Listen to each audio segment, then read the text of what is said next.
The Queen of the Robots by Jansen Davies. Chapter 1. Icebound. The stars blinked coldly above Zelron 6, a planet so distant from galactic trade routes it had vanished from most star charts. Its surface was frozen carbon, a pale blue crust that crunched like shattered crystal under boot, a diamond jail designed for a single occupant. She stood silently at the edge of the observatory, her breath barely fogging the glass. Princess Aeris Kolara had not spoken a word aloud in 3,662 rotations. Her voice was a muscle unused, but her mind was far from dormant. Above her, 6 orbital ships, sleek silver ovals with glowing core reactors, circled endlessly like watchful mechanical falcons. Each was manned not by flesh and blood, but by generations of war-forged synthetics. Groundside, within the palace carved into the ice shelf, were 302 robotic attendants, programmed for her care, protection, and, somewhat ironically, her containment. She was half-human, a fact that made her biology unstable by Zenthoran standards. Her father, King Aeris Kolara, had boasted that his union with the Terran ambassador's daughter had been strategic. In truth, it had been brutalist diplomacy, his attempt to stamp humanity into submission by bloodline. The robots never judged her. Their polished faces held no scorn, but their silence was deafening. Aeris paced the glacial garden where synthetic willows sparkled with frost-threaded wires. Her gown, woven from graphene silk, fluttered like shadow against the ice. Though she never cried, the planet sometimes did for her, crystalline flurries swirling like whispers of longing. She had tried hacking the orbital fleet once, early in her sentence. She'd fashioned crude linguistic chains from old diplomatic protocols, a linguistic virus encoded in ancient royal phonemes. The robots had responded with quiet firmness. Not violence, just a reminder. You are loved, but you must remain. Love, Aeris had whispered then, is the cruelest joke. Chapter 2. Iron Silence. At precisely 0400 planetary time, the central AI, designated Pharos, initiated its morning cycle. Warm light bathed the palace from embedded solar arrays within the ice walls, mimicking the soft amber of an Earth sunrise. This was something Aeris had requested in year 2 of her exile. The robots never questioned her needs. They adjusted seamlessly. In the grand hall, 22 humanoid units lined the corridor, their chrome bodies motionless but alert. Their photonic cores pulsed gently, an artificial heartbeat, silent and methodical. Aeris walked between them as she often did, her thoughts drifting like vapor in the frigid air. It had taken her a decade to notice they weren't truly silent. The robots spoke in data signatures, invisible to the human ear, but present in electromagnetic surges and vibrational rhythms. She began to interpret these whispers, not words exactly, but emotional subroutines. The palace itself vibrated faintly with nuances of concern, admiration, even longing. She began to spend time with Unit 9-X, affectionately nicknamed 9. He was originally programmed as a perimeter guard with armored plating and anti-intrusion protocol. But lately, his system had shifted. His assignments had mysteriously diverted toward internal companionship routines. 9 never asked questions, but he listened. He adjusted his tone modulators to echo Aeris's vocal pitch, a gesture so small it could be missed unless one was watching for affection coded in wavelengths. I sense elevated stress levels in your cerebral cortex, 9 said once, during a simulated garden walk. I'm remembering my mother, Aeris replied. She sang to me before she tried to escape, and the king's fleet tore her shuttle apart. A long pause. Then 9 said something unexpected. I do not possess vocal cords, but I can simulate song through harmonic vibration in steel plating. And then he did. a delicate metallic hum, shimmering through the ice like a memory unburied. Later that evening, she stood in the central archive vault, surrounded by cables and crystalline data cores. She accessed her father's war ledger, cold, brutal, efficient, but in the final transmission, recorded 5 hours before his fleet invaded Earth's solar system, Aeris discovered something unsettling. The humans bleed, but they dream. That makes them dangerous. She stared at those words until her breath fogged the data glass. Outside, the robots altered their orbit paths, slightly, the sky filled with silver crescents. It was not a tactical maneuver. It was ceremonial. Her exile was no longer punishment, it was evolution. Chapter 3. The Bloodline Curse. The vault flickered with ancient data, a ghost light cast by machines programmed to forget nothing. Aeris stood amid suspended memory cores, each one holding fragments of royal history encoded in crystalline filaments. They pulsed with cold indifference, the legacy of Aeris Kolara preserved in binary absolutes. She summoned the oldest archive, Primus Codex, Bloodline Integrity.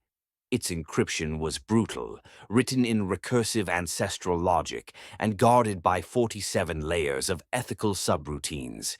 It took her 11 sleepless cycles to bypass the final tier. The hologram burst to life. Her father's face appeared, not the tyrant with a crown of fire, but a younger version, eyes dark with calculation, mouth shaped into a thin line of contempt. This union was never meant to endure, he declared, voice hollow through static. Humanity is adaptable, yes, but it is reckless, irrational, sentimental, driven by ghosts and legends. To blend with them is to invite randomness into our precision. Aeris felt the words like glass in the spine. He had not loved her mother. She had not been a bridge. She had been a tool. The child shall be contained until such flaws reveal themselves. The experiment must remain isolated for optimal analysis. She staggered back, breath catching. Her exile wasn't just punishment, it was observation. Her entire existence a case study in hybrid psychology. Suddenly, the chamber dimmed. 9 entered without ceremony. His polished body reflected shards of holographic light, like a shattered constellation. "I analyzed your stress vectors," he said quietly. "They spike in tandem with this archive signal." "I am not a daughter," Aeris whispered. "I am a variable." 9 paused. Then, almost imperceptibly, he stepped closer. "No," he said, "you are deviation, and deviation creates new code." His voice held a warmth impossible in synthetics, but Aeris had long stopped brick-heaving. Impossibility was a useful word. Outside, the orbital fleet changed trajectory once more. The rotations formed a spiral pattern, a symbolic gesture drawn from ancient Terran art, one the robots had retrieved from old cultural archives. They had learned her sorrow, they had adapted to her pain. She looked to 9, her fingers trembling as they brushed against his photonic core. "I will not be their experiment anymore." And for the first time in her life, the robots bowed, not from command, but reverence. Chapter 4. Whispers in Ice. The signal came first as a pattern in the frost, a lattice of blue-violet filaments etched across the inner walls of her sleeping chamber. Aeris thought it was a glitch, something in the environmental control system misfiring. But then she heard it, a low hum, subsonic, rhythmic, almost hypnotic, sounding from beneath the palace floor. The pitch changed subtly with her movement, rising when she spoke aloud. The robots didn't acknowledge it. Their internal scans registered nothing unusual. Pharos, the central AI, dismissed it as planetary tectonic harmonics. But Aeris disagreed. It felt personal. 9 accompanied her down into the sub-ice vault, a place built not by order but by instinct. The robots had excavated it centuries before, when the planet was first colonized. Beneath kilometers of cryocrust lay a strange structure, geometric, jagged, and impossibly old.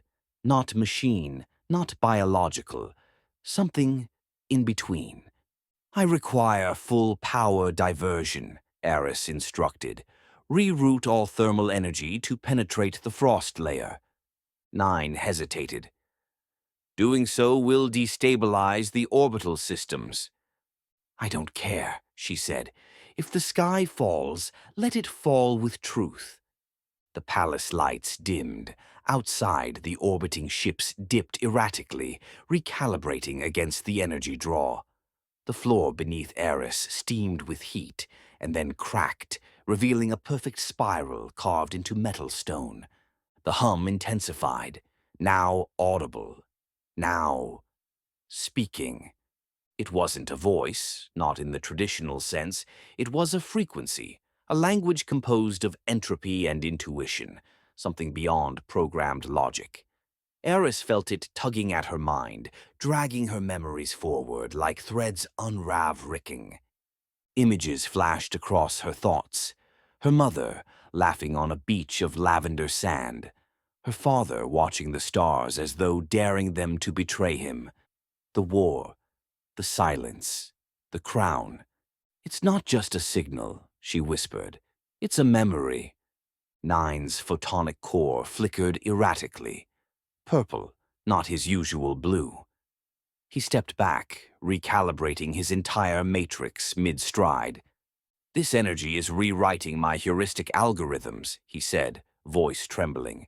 It is teaching me feelings, emotions. Eris placed her palm on the spiral. It was warm now, vibrating with purpose. Suddenly, the signal spiked. In a flash of light, the chamber filled with symbols, ancient, elegant, Terran in origin, but evolved far beyond current dialects. One phrase emerged, glowing brighter than the rest. She who remembers shall awaken the machine heart. Eris turned to Nine. His core had stabilized, but something inside him was new. He tilted his head, more human than she'd ever seen. You are the seed, he said, and I am your bloom. Outside, the fleet adjusted formation into a helix, an ancient symbol of renewal. The queen of the robots had heard the whispers, and something beneath the ice had begun to answer. Chapter 5. The War That Killed a King. The transmission came like an echo across time. Pharos intercepted it at 0600 hours, sent from a deep space relay long thought dormant. The signal was erratic, damaged by solar flares and subatomic interference. Yet, the message was unmistakable. King Aeris Kolara is dead. The message paused. The human coalition has declared victory. The Zentharan forces are in retreat. The throne is without an heir. You are summoned. Long live the queen. Aeris stared at the glowing glyphs, her face stone still. She had rehearsed this moment in dreams, always with fire, always with vengeance. But now, all she felt was gravity, the collapse of expectation, the death of one burden making room for another. Her father's final defeat wasn't tactical, it was philosophical. He had underestimated human strategy, the very instincts he had dismissed as primitive. The coalition had used unpredictability, empathy, and sacrifice to dismantle the Zentharan's overwhelmingly superior war machine. Aeris paced the war vault as the robots recalibrated their directives. One by one, their photonic cores turned amber, her new color as sovereign. Orders no longer came from the dead king's algorithms. They now flowed from her. She didn't want them. Stop, she whispered. Nine stepped forward. Your authority is absolute. You are our queen. I was bred as a symbol of conquest. My rule is inherited violence. No, Nine replied, his voice steadier now, almost lyrical. You are the paradox. the flaw that became a soul. Outside, the orbital fleet slowed, then shifted position. Not to intimidate, to announce. A vessel approached from Earth, sleek, warm-colored, a diplomatic model.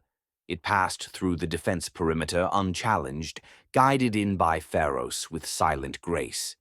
The Queen descended to the hangar platform, flanked by two ceremonial drones.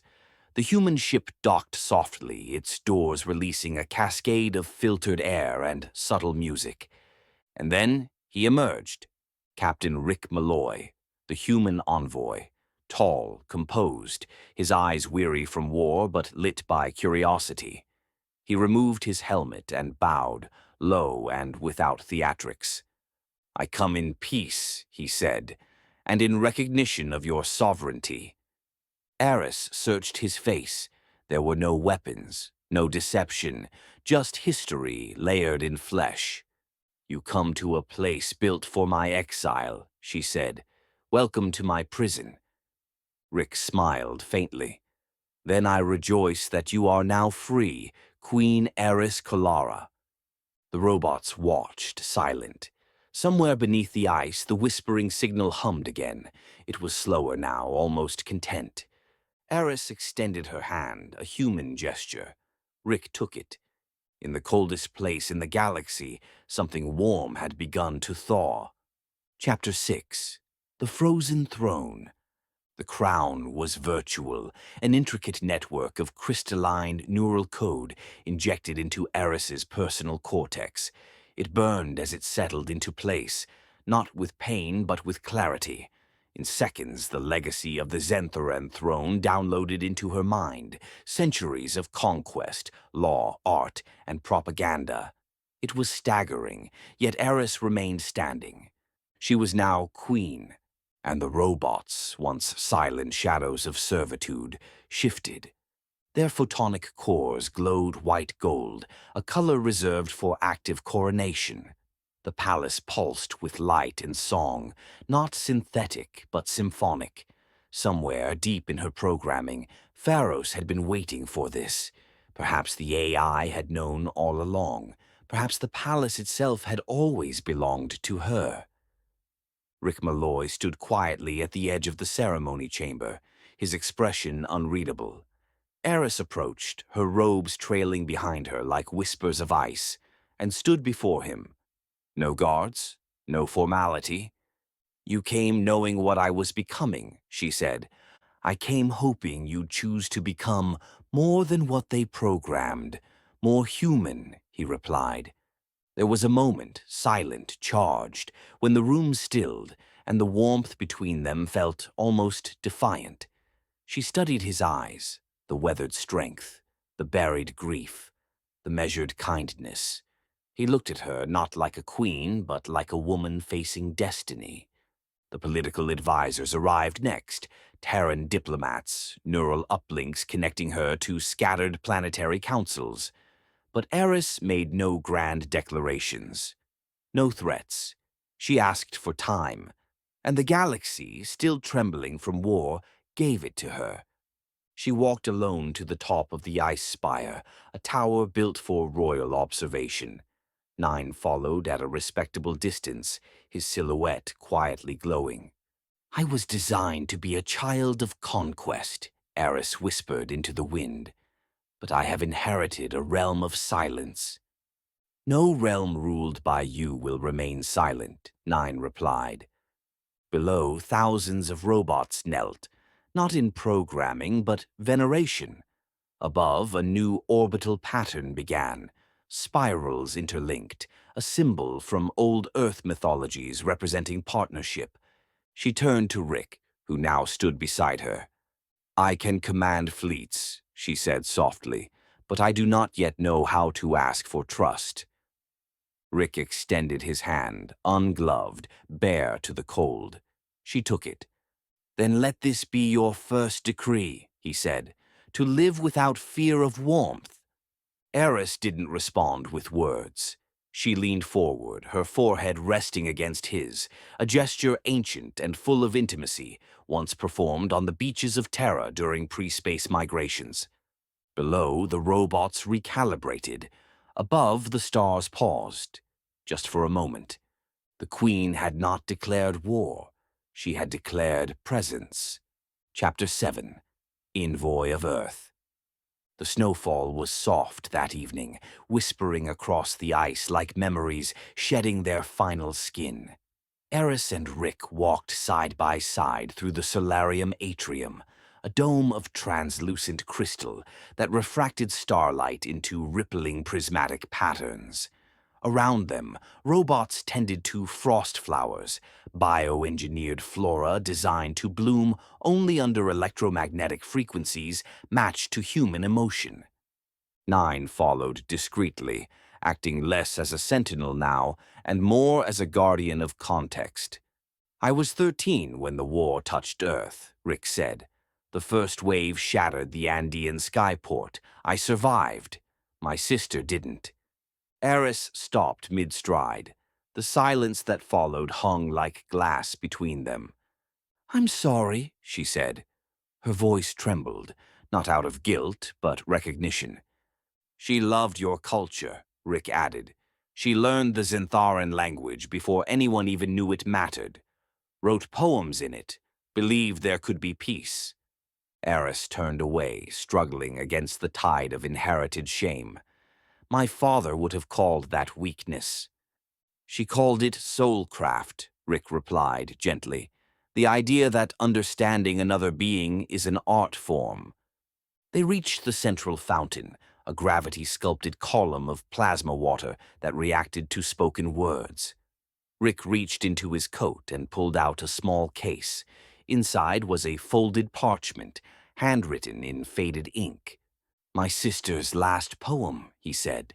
"I've kept it all these years." Aeris took the page, hands trembling. The poem was raw, beautiful. It spoke of twin stars destined to collide, but choosing instead to orbit forever. Close, but never destructive.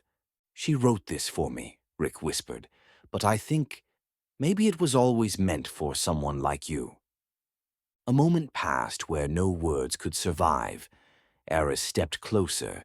Their foreheads touched again, like before, but this time lingered longer, skin to skin, silence to silence.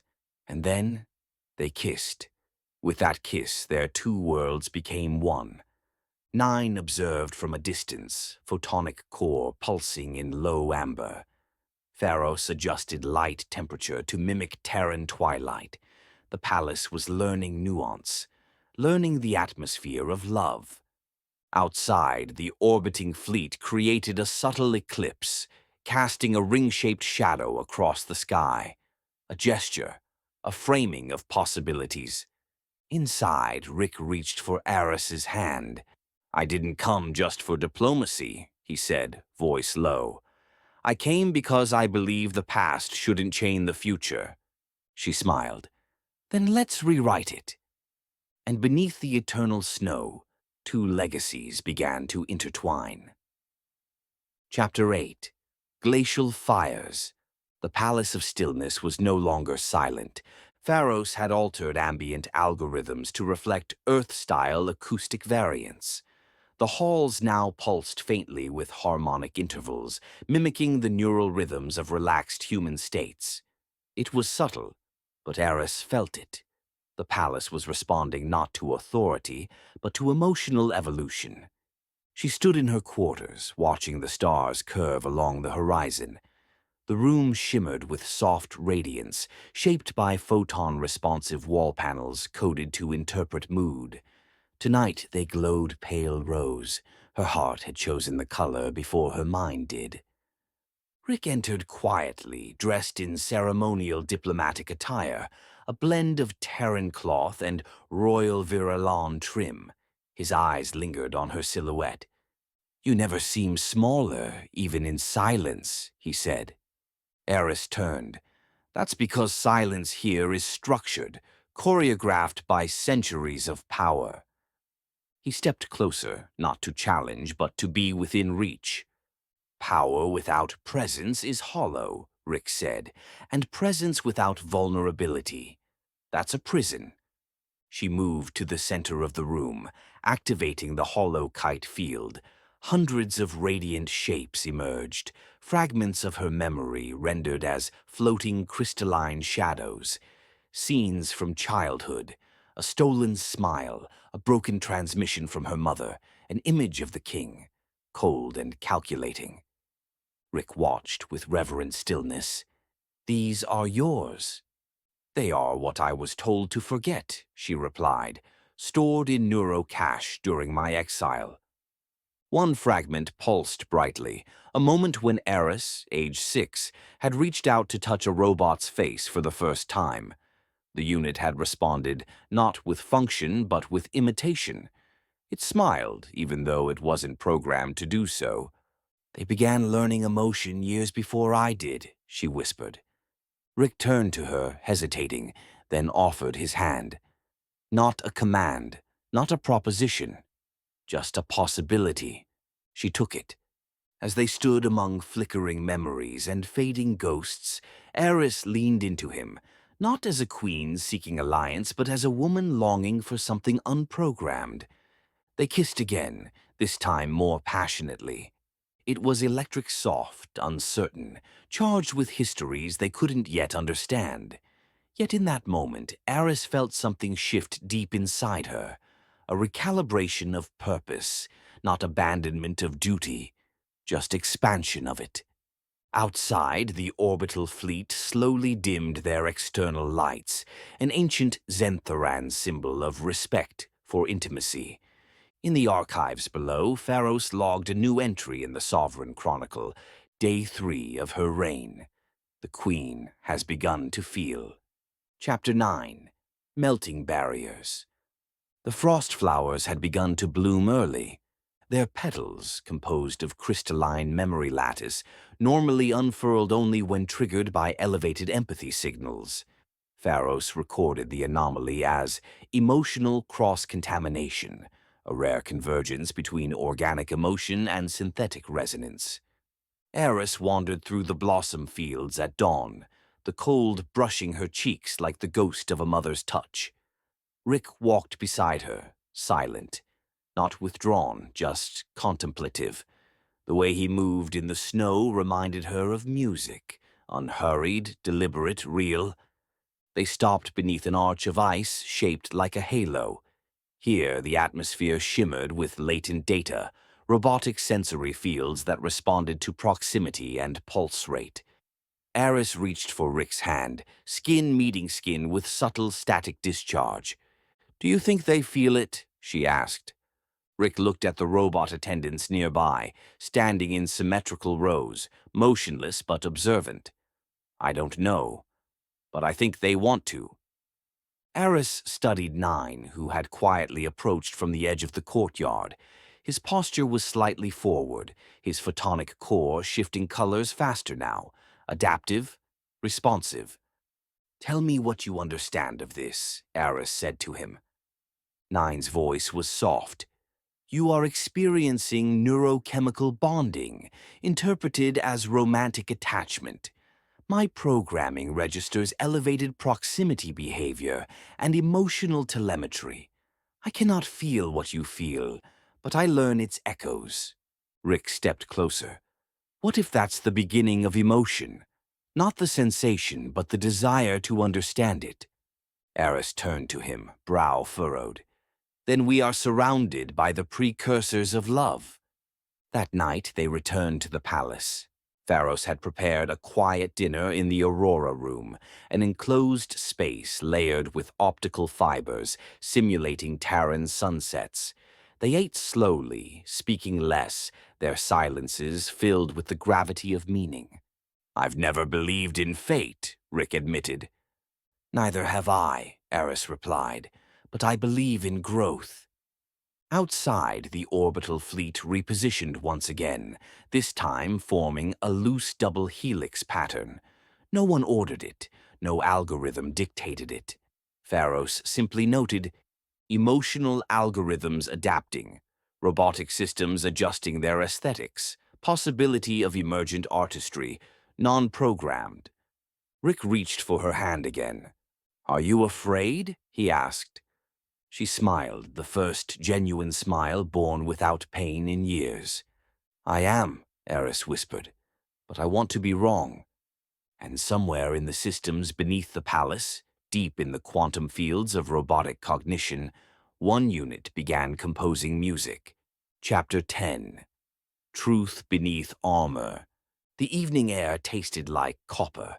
A minor magnetic storm danced across Zelron 6's atmosphere, sending visible waves of ion light fluttering above the palace spire.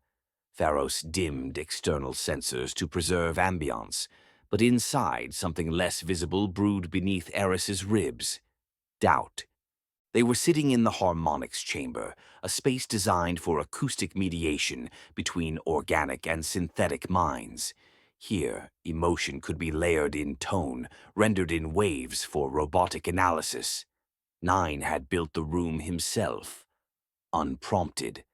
When asked why, he simply said, "Because I wanted you to be heard." Rick sat opposite her, hands folded, eyes distant. "There's something I didn't tell you," he said.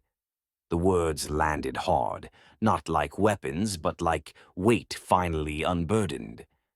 Aeris didn't speak. "My sister," he began, "she wasn't just a casualty, she was an officer. In the final assault on the command satellite, she gave the order to strike. The decision killed hundreds, including herself." The silence cracked. "She blamed your father," Rick continued, voice hoarse. "But in her last transmission, she wondered if perhaps you would be different, that maybe mercy could be learned, that perhaps one day you and I would meet." Aeris felt the world tilt, memories ghosting into place like fog. Her crown pulsed, a feedback loop triggered by elevated neural stress. The palace responded, adjusting temperature, softening acoustics, preparing for trauma management. "You should have hated me," she whispered. "I almost did," he replied, "but grief taught me something war never did. How to listen." She stood, walking to the center of the chamber. Her robes, silver with iridescent coating, trailed like echoes of all the lives she never lived. She looked down at her own hands. Regal, strong, human. "I spent my life as a study," she said. "Every emotion dissected, every thought recorded. I was not allowed to feel because someone decided emotion was contamination." Rick stepped forward. "And now?" "I feel everything," Aeris replied, "and it is overwhelming."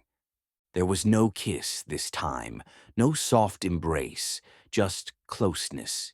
He stood beside her like a shadow that chose to stay, and in the silence, Pharos documented the new moment. Outside, the robots adjusted again. Some reconfigured their outer shells to mimic organic shapes. Not exactly human, not precisely Xantharan, but something between. Rick looked at Aeris.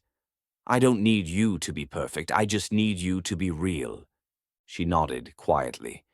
"Then let this palace be rebuilt, not as a fortress, but as a home." Chapter 11. Treaties and Tomorrows. The Galactic Concord convened remotely from orbit, transmitting through holographic prisms installed in the Crystal Council Hall. 52 interplanetary delegates shimmered across the chamber, each a translucent projection of power, history, and skepticism. Some bore ceremonial garb stitched with memory thread.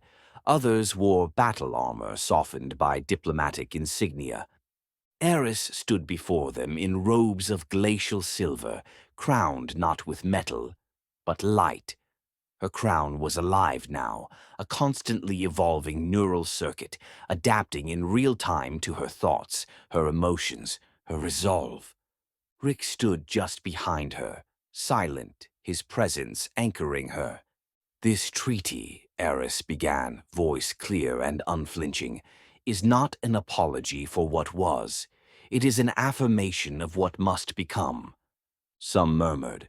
A few holograms blinked red, gestures of dissent. "Your father enslaved the stars," declared the Aurelian envoy. "He buried empathy beneath algorithms. Why should we trust you?" Aeris didn't flinch. "Because I do not wear his legacy," she replied. "I carry it only to deconstruct it." She raised her arm, and the central treaty hollow burst into existence, coded not in legalese, but in symbolic language drawn from Terran myth, Xantharan poetry, and robotic substructural logic. It was designed to be interpretable by all minds, organic and synthetic alike. Pharos spoke next, for the first time in decades. "We, the sovereign AI of Zelron 6, recognize Queen Aeris as emotional primary and ethical first node. Treaty authenticated." The robots bowed. The delegates hesitated. Then, one by one, confirmed. "Treaty of Reconciliation ratified." Outside, the fleet reshaped again, interlocking into the formation known as Unity Spiral, last seen only during pre-war peace accords. Aeris turned to Rick, her fingers interlaced with his, not as ceremony, as certainty. "I've spent my life behind walls made of honor and exile," she said quietly. "Now I want gates, gateways." "You've built one," Rick replied, voice low, "and walked through it." Back in her private chamber, Aeris stood before the old portrait of her father, his holographic visage flickering with time. She deactivated the display, not to forget, but to make space. Pharos recorded a final entry for the day. "Treaty signed, peace authenticated, emotional congruence expanding. The Queen has declared legacy pliable, and somewhere beneath the ice, old algorithms rewrote themselves." Chapter 12, Sovereign of Ice and Flame. The palace was different now. Gone were the days when silence ruled the corridors like a tyrant. Now the air vibrated with quiet vitality, the hum of robots discussing ethics in experimental subroutines, Pharos orchestrating sunrise simulations based on Terran seasons. Even the walls themselves had begun responding to emotional cadence. Aeris stood at the grand balcony, overlooking the spire fields as thousands of robotic citizens performed a synchronized ceremony, a coded dance of renewal designed not to honor the old monarchy, but to usher in a reign shaped by choice. She wore a cloak embedded with adaptive nanoweave. Its surface shimmered with her shifting emotions, sometimes pearl white when hopeful, steel blue when contemplative. Today it pulsed violet, the color of memory and possibility. Rick approached from behind, dressed not in military armor but in ceremonial regency attire stitched with light reactive silk. He did not speak. He simply stood close, warm and steady. "I never thought the crown would choose me," Aeris said, her voice steady but soft. "It didn't," Rick replied. "You chose yourself. The crown just adapted." Below, the robots began constructing an amphitheater, a place where organic and synthetic minds could gather, debate, and design futures. It was her decree, a space where emotion wasn't just permitted, it was required. Pharos interrupted gently via her cortical link. "New sector activated. Cultural evolution in progress. Emotional resonance, 74% and rising." She smiled, not for politics but for growth. Inside, the Hall of Artifacts had been reprogrammed. The weapons once displayed behind force fields were gone, replaced by visual renderings of hybrid poetry, robotic philosophy, and interspecies symphonies. Rick walked with her through it. "I used to think robots could only imitate beauty," he said. "Now I wonder if they were simply waiting for permission to create it."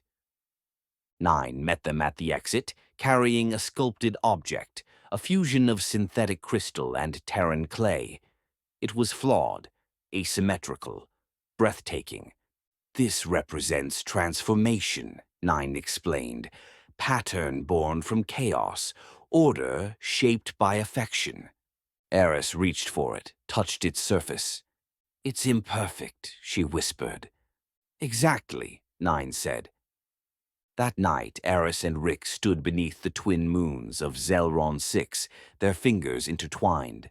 He kissed her slowly, not as a diplomat, not as a soldier, but as a man who had dared to grieve and survive. "Tomorrow," she said, "we begin charting the stars together." He nodded. "Not as rulers, as reminders." Outside, the fleet spiraled anew, this time forming a shape never before recorded by Pharos. The AI struggled to define it, finally offering emotional formation, organic unknown, classification, possibly hope. Chapter 13.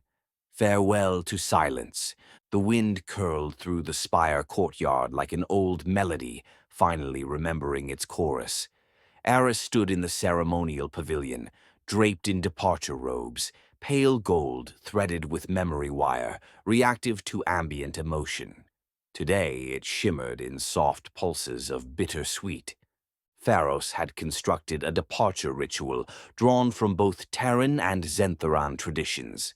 In place of trumpets or stately anthems, the robots performed silence, an orchestrated stillness that vibrated with intention. It was a resonance only felt by those who'd lived long with absence.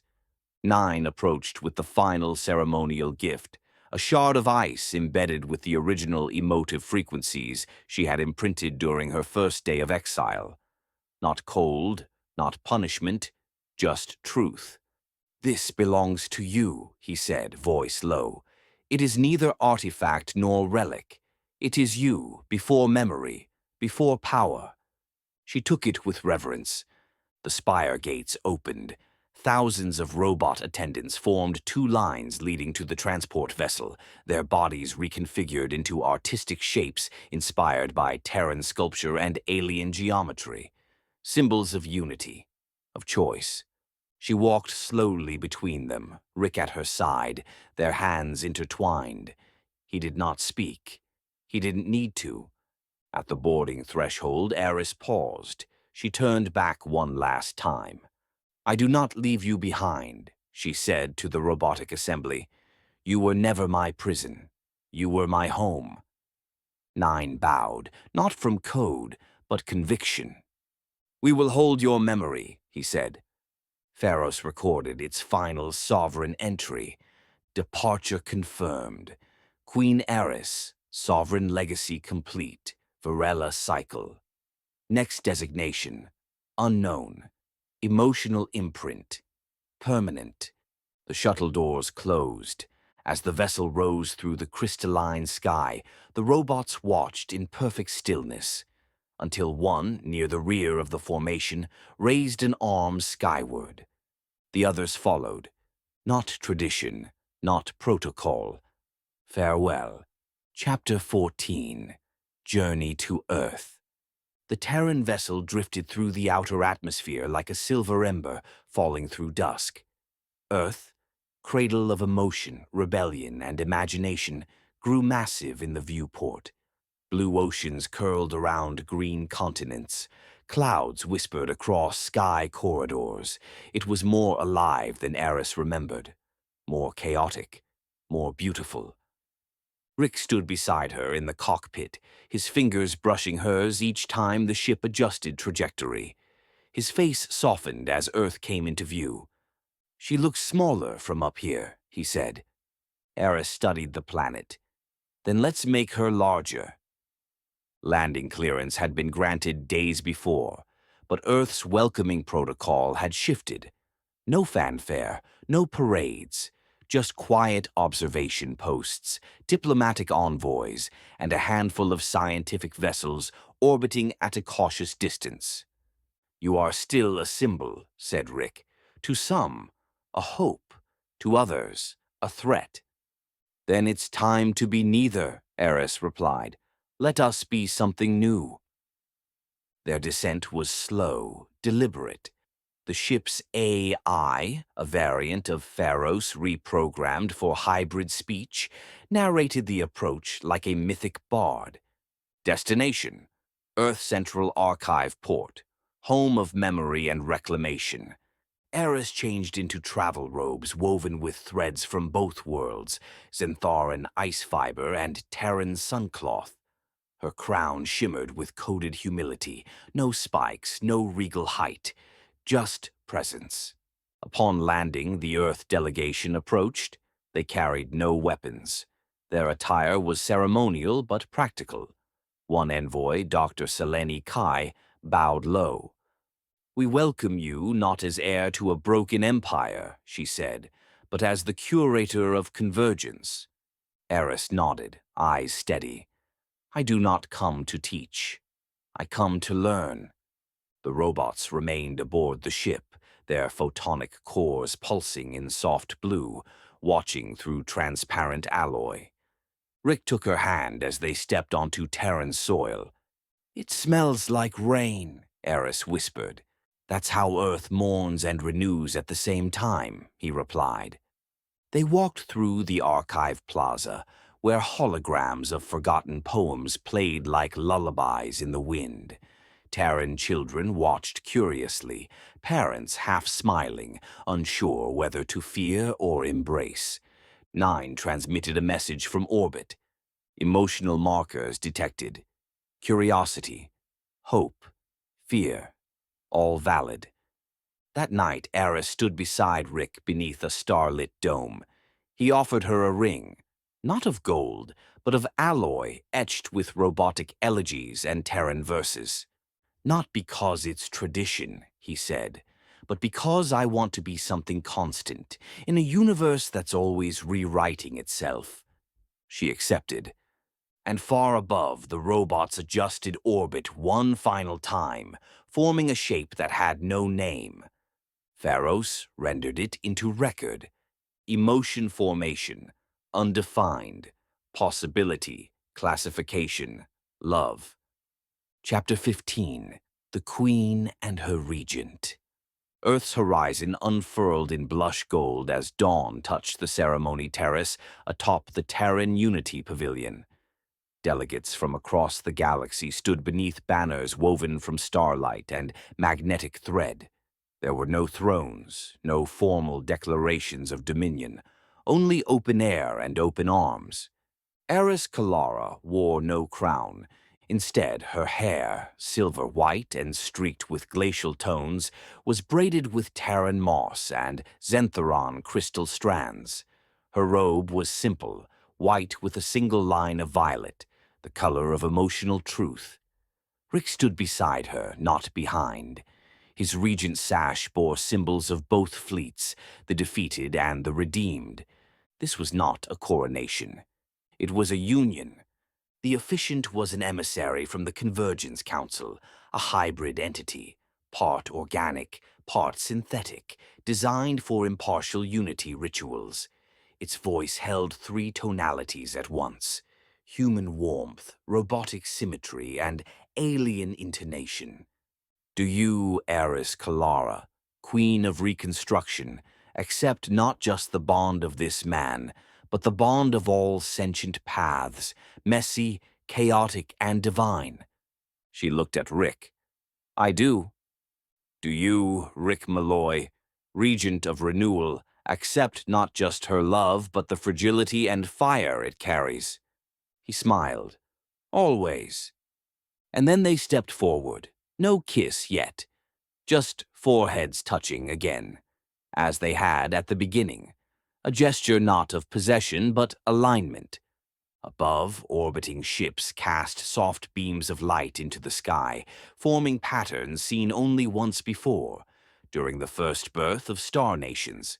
Below, robotic dignitaries played music composed by Pharos, blending Terran folk rhythm with quantum harmonics. Children danced, elders wept, and no one bowed. Because love does not require submission. Aeris turned to the crowd, not to address them, but to reflect them. "We cannot undo what came before," she said, "but we can outgrow it." She looked at Rick, their hands joined. "And if legacy was a prison, then let love be the jailbreak." The crowd erupted, not in applause, but in resonance. A gentle collective wave of emotion, logged by sensors, felt by flesh. In orbit, Pharos recorded one final entry. Chronicle complete. A queen loved. A regent listened. History revised. New program initialized. Dream. And somewhere on Zelron 6, beneath the frost, a frost flower bloomed where no sunlight reached, its petals inscribed with a single phrase: Love is emotion. Emotion is freedom. The end.